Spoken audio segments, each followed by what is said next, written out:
Tonight I want to talk about one of the principal enablers of Donald Trump and the lawlessness of this administration. No, not him, not her, not him either. I mean this guy, Chief Justice John Roberts of the Supreme Court. Roberts, when he was nominated for the Supreme Court, was hoped to be a moderate.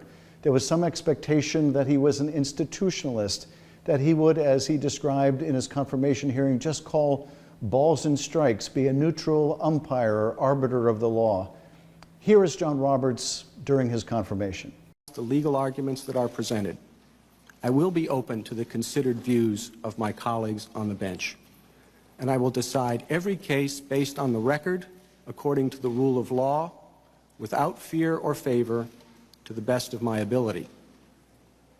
And I will remember that it's my job to call balls and strikes and not to pitch or bat. But that hope wasn't shared by all. In fact, here's what then Senator Barack Obama had to say about John Roberts during his confirmation and why Barack Obama voted against that confirmation. The problem I had is that when I examined Judge Roberts' record and history of public service, it's my personal estimation that he has far more often used his formidable skills on behalf of the strong in opposition to the weak. The bottom line is this: I will be voting against John Roberts' nomination. As it turned out, Obama was exactly right. Roberts wasn't the institutionalist that people hoped for. Indeed, he has enabled the most anti-institutionalist president in our history. He has allowed, through his writing, through his opinions, the president to tear down institution after institution. So how did this come about? Well, first of all, Roberts demonstrated that he has no devotion to precedent as he promised during that confirmation hearing. As we saw in the Dobbs decision that overturned decades of precedent following Roe v. Wade and allowed the government to prohibit abortion, Roberts was more than willing to abandon precedent when it interfered with his political agenda. But the most significant enablement of the right-wing agenda of, in particular, the president's lawless agenda was the decision Roberts reached in the United States against Donald Trump. This was, of course, the decision about whether the president, having been charged with federal crimes during the insurrection, with his sequestering of classified documents at his home, his obstruction of that investigation, whether the president had immunity from prosecution. Justice Roberts wrote an opinion with the shocking holding that a president, when he's engaged in the core responsibilities of his office, whether that dealt with the military or the Justice Department, was absolutely immune from prosecution, not just while he was president, but even after he left office. Roberts went on to clarify, even within the outer perimeter of the responsibilities of his office, there was such a strong presumption of immunity that as a practical matter, it is pretty much irrebuttable. The only category Roberts found that there could be any liability is when the president was acting in a purely personal capacity. But given the presidency is a 24-hour-a-day job, given that you conduct the presidency using others, using other staff to implement whatever lawlessness you might be engaged in, you'll practically never find purely personal conduct by the president. So what Roberts did in that opinion was give a president carte blanche to be a criminal. And Justice Sotomayor said it best in her dissent, speaking for three of the justices. She said, "The court effectively creates a law-free zone around the president. Let the president violate the law, let him exploit the trappings of his office for personal gain, let him use his official power for evil ends. In every use of official power, the president is now a king above the law." Now, Roberts, reading that dissent, incorporating into his own opinion, described that dissent as having a tone of chilling doom, mocking essentially the concerns raised by these three justices.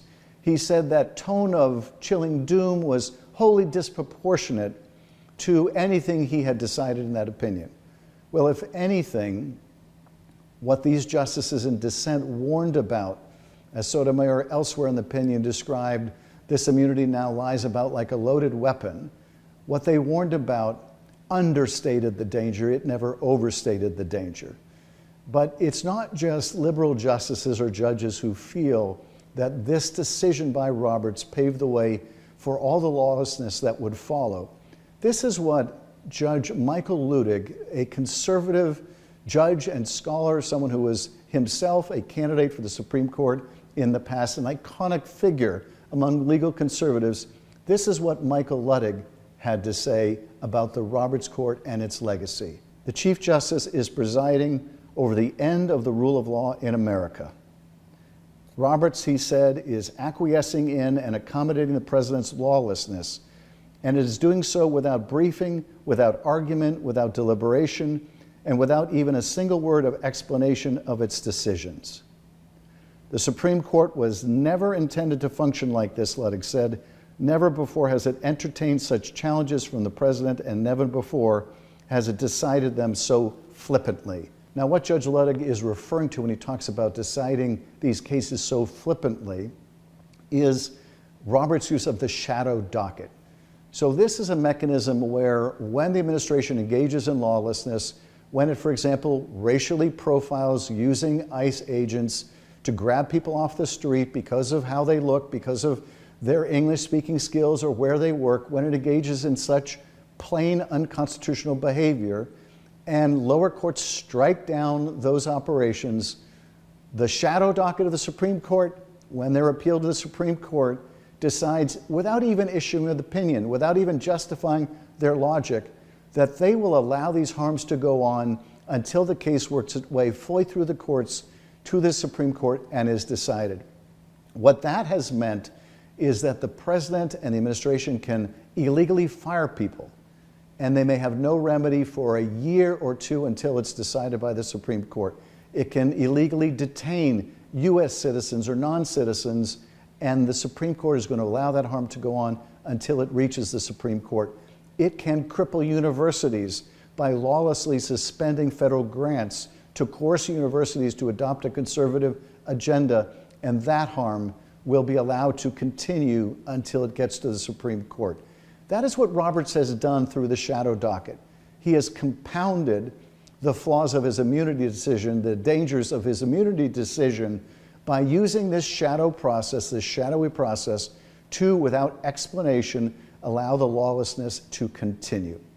It is no wonder why Donald Trump, after his State of the Union, had this to say to the Chief Justice. Thank you again. Thank you again. Won't forget. So good. Thank you again. Won't forget. That's what you can hear the president saying in that clip. Thank you again, won't forget. Well, the president won't forget that Roberts has given him immunity to engage in countless criminal acts, whether it's getting a $400 million aircraft from gutter in plain violation of the Emoluments Clause of the Constitution, or raking in billions with his family in crypto schemes, or engaging in a whole string of other corrupt acts. The president knows that Roberts has his back, that decision gives him immunity, that he will never be held accountable. That will be the legacy of John Roberts. That will be the legacy of this man, the supposed institutionalist. Now, you cannot persuade me that Roberts does not understand the harms that he has enabled. But here's the thing. I don't think it's that John Roberts has changed. I don't think he was once an institutionalist and then decided to jump on a bandwagon and changed his legal philosophy. No, I think, as Robert Caro would say, as he did say in an interview, power doesn't corrupt as much as it reveals. It doesn't always reveal us for our best, but it says a lot about who we are. Well, John Roberts decided that he would rather be closer to the center of power on the Supreme Court in that right-wing majority than side with justices who were sounding the alarm about this lawless president. And as a result of that decision, we see who John Roberts really is. He has revealed himself. He was not what he pretended to be during his confirmation. Instead, he's become not just Chief Justice, but Chief Enabler of the President of the United States and all of the lawlessness he has undertaken. So thanks for watching tonight's video. We started doing these nightly videos as a way of identifying something really important that happened today or this week, what we should make of it, and how we can fight back. As you can see, I like to include movie clips. If you have any suggestions for other movie clips I should include in future videos, please share them with us. And thank you for following along.